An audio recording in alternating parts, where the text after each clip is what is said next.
Hello and welcome to the Lend Hoping Nothing podcast. I'm Michael Humphreys and I'm happy to be talking to you today. This is episode, let me double check, 14. And today we're going to be talking about financial realism and particularly about the essay that I'm going to present at the American Maritime Conference in a few weeks. So hopefully this essay is pretty done because the conference is in just another few weeks. And so I'm going to just present it here. It's supposed to be between 25 and 30 minutes.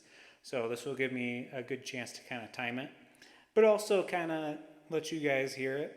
And then, if you think I'm wrong or have other ideas or anything, you can let me know. So let's go ahead and get into it. So let me just check the time so I know how long it's been. Okay, so we're just a minute into it. Okay, so thank you for allowing me to speak here at the American Maritime Conference. So during the 750th anniversary of St. Thomas Aquinas' passing to his eternal reward, we want to remember his special contributions. He was a master in metaphysics, theology, ethics, natural philosophy, and so forth. However, one area that he is not often appreciated for is the field of finance. This has been part because Aquinas' thought has at times been outright rejected in this area. For example, in Mary Hirschfield's book, Aquinas and the Market, she is happy to use Aquinas' general discussion about man's ultimate end and the distinction between artificial and natural wealth. However, when it comes to his insights into just price and usury, she acknowledges economists are justified in dismissing Aquinas because of his pre-modern naivete. Now, finance is especially concerned with the management of money, particularly through contractual arrangements.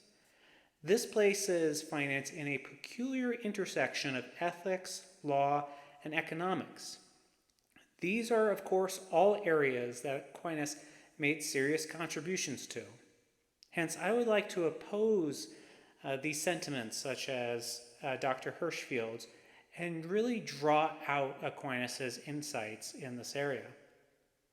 Now, it is no secret that many areas of modern thought are prone to different sorts of anti-realism, and finance is no exception. Moreover, the ubiquity of finance in modern society makes correcting this all the more important. If we wish to be able to correctly judge new and at times radical forms of finance, such as so-called cryptocurrencies, we need to critically evaluate modern financial concepts. Here, I wish to take a look at two important concepts of finance. First, risk, and specifically risk transfer, and secondly, opportunity cost. These are concepts that Aquinas, maybe surprisingly, has insights and can provide great strides in clarifying, both acknowledging why they are valid, but also what is their proper scope. Aquinas can lead us to what I like to call a financial realism. Now, the discussion of risk in finance cannot be avoided. The so-called risk-reward trade-off is nearly an axiom of investing, and with the 2008 financial crisis, risk management is all but impossible to avoid in business. Risk is a central component in most, if not all, financial theories, whether we're talking about finding the so-called efficient frontier of an investment portfolio, or the appropriate price using the capital asset pricing model, or determining credit risk default probabilities. Here, though, I'd like to focus narrowly on risk, specifically in insurance. This brings us to the question of risk transfer. Now, risk transfer isn't merely an academic tool for analyzing insurance. It is written into our very regulations and is part and parcel with insurance. For example, in a note from the American Academy of Actuaries, they look into various regulations and the definition, quote unquote, of risk transfer. The language is very similar across different statutory regulations, insisting that the entity insured cedes or gives up a certain defined risk, whereas the insurer accepts or assumes those said risks. This transfer is definitive in what actually constitutes an insurance contract. Now, this is obviously not all risk associated with some loss, but specifically parts of a financial risk. Hence, an insurer can't prevent you from dying, but they can take on the risk of the lost wages suffered by your death.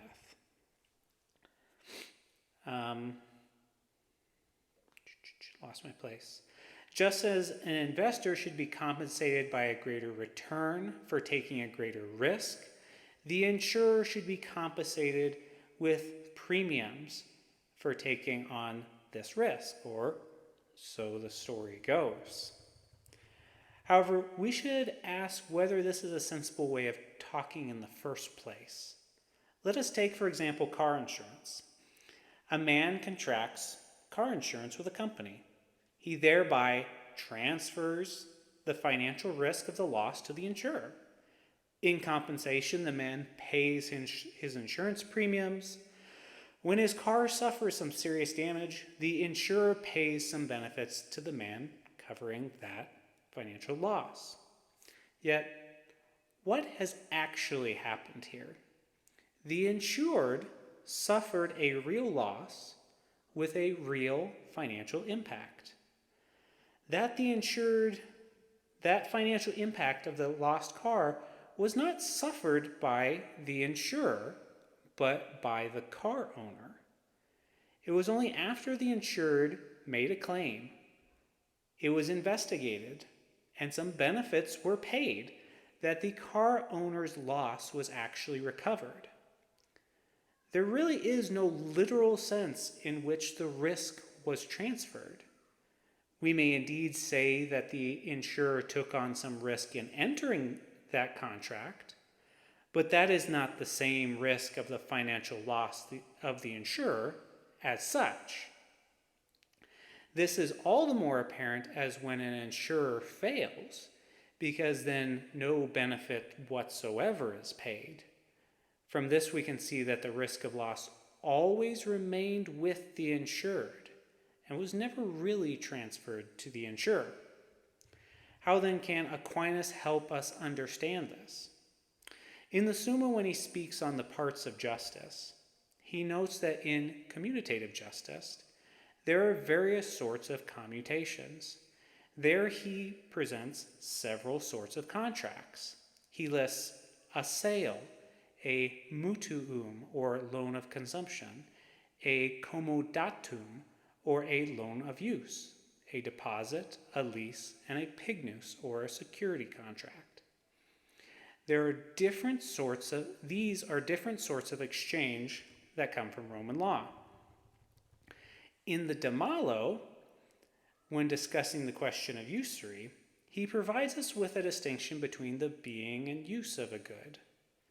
In an exchange, we may transfer one or the other, or both. Hence, in a sale, the seller grants the being and the use of the good to the buyer. In a lease or a loan of use, the leaser grants the use while retaining the being or ownership of the thing. In the third option noted by Aquinas, one can grant the being while retaining the use. This anticipates the modern so-called leaseback agreement, where, for example, an owner of an office building may sell the building but retain the right to use it for a time while winding down operations there, for example. In Aquinas' own time, this may have been the case with the so-called census contract. What is noticeable here is that these commutations involve exchanges specifically of property. Here, property enters into the exchange because it is possible for the current owner to lose ownership of the thing. In the words of Aquinas, it is exchangeable precisely because it is alienable, or what is my property can be separated from me in principle. Hence, in principle, for something to enter into exchange, it must be possible for it to be separated from one party and obtained by the other. Now, what we see in the case of risk is that this is not possible. Risk is not alienable because it is necessarily tied up with the ownership of the good. To hold ownership of a good is to hold the risk of its loss, and one cannot alienate that risk without alienating the ownership. Hence, risk transfer, considered as such, is not possible and therefore cannot be the justification for the premium that the insurer charges. Aquinas gives us insight into how these charges are potentially justified. In response to the 15th objection in the article on usury in the De Malo, he looks at the possibility of charging for the use of money in a way that is not usurious. He notes that money can be held in a sealed purse and can be given in a pignus. Since granting the money in this way is not to a use that consumes it, it is not usurious. The one who grants the money then can receive some recompense, as this is a sort of lease, as Aquinas notes. He is essentially charging for his money to be held in a sealed purse and granted to the leaser of the purse. Now, we need a little bit of background on the pignus. Now, this sort of contract is from Roman law and was a method of securing a debt. So a prospective borrower requests a loan from another, but the lender knows that the borrower may not repay, whether through inability or deception. Therefore, he requests some collateral from the borrower to secure the debt, guaranteeing the lender will be able to recover his principal, come what may to the borrower. So, in addition to the loan, they also contract a pignus with all of its attendant rights and obligations. Now, returning to insurance, we can take this notion of the pignus and extrapolate it. What happens in insurance is that the parties contract some sort of benefits to be paid upon some contingent loss. Once the parties have agreed to the terms, the insurance company will put up some sort of reserves and capital to cover those potential benefits, some quote-unquote money sealed in a purse, if you will. The insured party has a claim over that sealed purse, but can only execute that claim under certain circumstances, much like the pignus, and his premiums pay for this as a sort of lease on that money. Therefore, we can see that risk transfer is a maybe misleading though useful metaphor. What really occurs is that there's an exchange of a claim against the insurance company's assets for a payment of premiums. Now, let us turn to the question of opportunity cost, which is a fundamental concept in economics and finance. Essentially, it is the recognition that life is full of trade-offs. If you stay in line for an hour for a free donut, it's not really free, because by standing in the line, you have given up the opportunity to work for some money. And so you've given up that money. It's lost in a sense. Or you are here listening to my essay rather than 100 other things. And I hope that my essay provides some sort of excess to that opportunity cost. In the case of investment, this takes on the character of comparing different possible investments. I can hold my money doing nothing with it, or I could put it in a number of different investments, different businesses or securities, and potentially receive something more back in return. However, the notion of opportunity cost is fundamentally tied up with this idea of the cost of doing something while foregoing the doing of something else. Now, in his essay, Money from Nothing, Catholic economist Joseph Burke considers opportunity cost with respect to usury. In the case of lending, he argues that the lender is due some sort of compensation for his opportunity cost of lending instead of investing. Burke considers opportunity cost to be a real expense that the lender suffers and should be compensated for. John Mueller, in his book, Redeeming Economics, makes a similar argument. He suggested that because so-called pure interest is an empirical fact, not a dispute over morality, but an empirical fact, the lender is justified to seek recovery of his opportunity cost from a borrower for having lended his money rather than investing it at least at pure interest. Now, St. Thomas does have some things to say about this.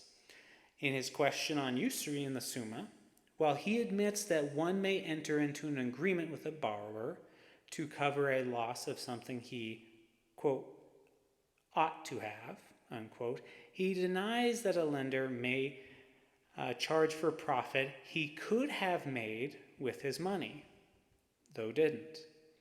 His reasoning for this is that one should not sell what one does not yet have. This is also confirmed in the De Malo, where the objector, so in the objection, not in the response, the objector admits that the borrower is not required to cover something that the lender could have acquired but didn't. Therefore, it seems clear that Aquinas would deny opportunity cost in the case of lending. The reason for this comes from the very nature of opportunity cost itself. As we noted above, opportunity cost is essentially a counterfactual. That is, it is the some good or profit that could have been gained had one acted differently than he did. It is something that he not only does not possess, but never can. It is given up. It is not something that he ought to have, because precisely in choosing a different path, he has given up his claim to it. As Aquinas rightly notes, one cannot sell this, because it is not anything at all, but rather a nothing.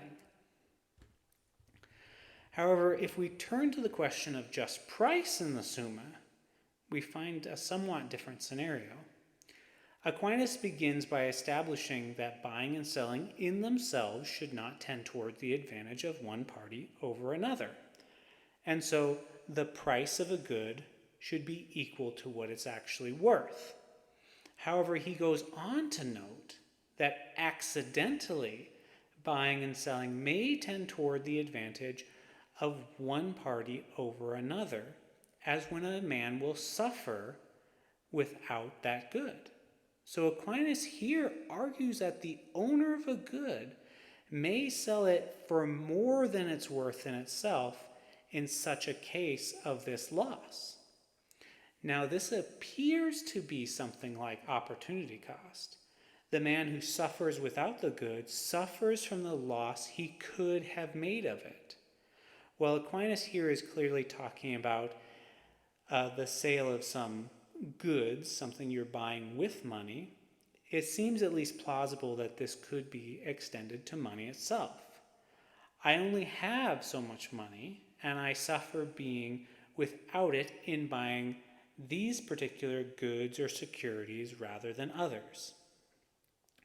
I may be able to argue that I pay a just price in buying some good or security at what would otherwise be a bargain. So, say, for example, some good is worth $100, but because of the loss I will suffer of the money, I am able to pay $90 for it because of that exchange, because I suffer more from having lost the money. If this is correct, how can we reconcile these passages? Here I would like to introduce the distinction between a justification of a price and the quantification or valuation of that price. The point in the case of usury is that the lender has no further justification for charging something more, because the profits he could have made don't exist. His counterfactual profits are much like the proverbial bridge for sale. And he has received, in receiving back what he has given in the same kind, quality, and quantity, all that he has given satisfying that legitimate claim. However, in the question of just price, we're talking about something that is up for sale. That something serves as the justification for a price in the first place. Given that justification, we can then quantify the price of that thing. Yet it is this justification which is logically prior. Before we can reach this point, an opportunity cost is not the sort of thing that can justify some price, but it can enter into the quantification of the price. So, in conclusion, as we've seen, Aquinas does have valuable insights into finance that can be applied to modern circumstances. Just as Aquinas' natural philosophy may appear naive to the modern physicist, so Aquinas' financial philosophy may appear naive to the modern economist. However, from a careful analysis, this may be a result of a defect in modern thinking rather than in Aquinas. Usury is often the locus of this disagreement. While one cannot derive a complete economic theory from the doctrine of usury, it does represent a sort of litmus test or limiting case for economics as how to explain the source of profit in a contract as simple as a bare and mere loan. These insights can be further expanded to consider and examine other areas of finance and economics. If contracts focus on the transfer of property rights, well, what are cryptocurrencies and why are they valuable in the first place? Does their transfer even constitute an exchange of property? Or in wage contracts, what exactly does the employer lay claim to in paying wages? And so forth with various other questions. And so Aquinas can help us to begin to think about these and to come up with the fundamental reasons and logic behind these financial arrangements. And so give us a more realist finance that will help us to clarify and correct the errors in our economy. So thank you for allowing me to present and take any questions. I don't know how that's going to end, but so let's see. That was looks like about 23 minutes. So got a little space in there to add. But yeah, I'm a little unsure about the opportunity cost thing, whether that's a legitimate interpretation of Aquinas. But the thing that I really want to get clear about is that distinction between the justification and quantification of a price, because Fundamentally what's going on is, you're exchanging one good for another. And so whatever enters into that exchange must first and foremost be something that can be exchanged, but then also must be able to have economic value. And so there are questions there that I think can be worked out by thinking of it that way. But once you have that justification, once it can enter into an exchange properly, then you can start talking about, giving a price. And some other examples I was starting to think of is, you couldn't exchange like a marriage vow for, $1,000 or something. Because, even though marriage vow is something that is exchanged, because, in the marriage contract, you're exchanging marriage vows, you're making promises to one another. It's not something of economic value. So that's kind of the other side of the coin. So, risk, opportunity cost can't enter into exchange. But then there's also other things that may enter into exchange, broadly speaking, but not an economic exchange properly. So, and the American Maritime Association gives you the opportunity, or will give me the opportunity, to, expand out this essay. So I'm hoping, someone challenges me, helps me think through this a little bit more and clarify things, and then hopefully I can talk about some of the stuff from the prior episode on economic realism, and then some of this stuff as well, because I'd really like to try to get into some of these fundamentals and how to think about finance. Thank you for listening. If you have any thoughts or comments, questions, if you disagree, just leave them in the comments below. Maybe we can have a discussion. All right, well, thank you, and have a good day. Bye.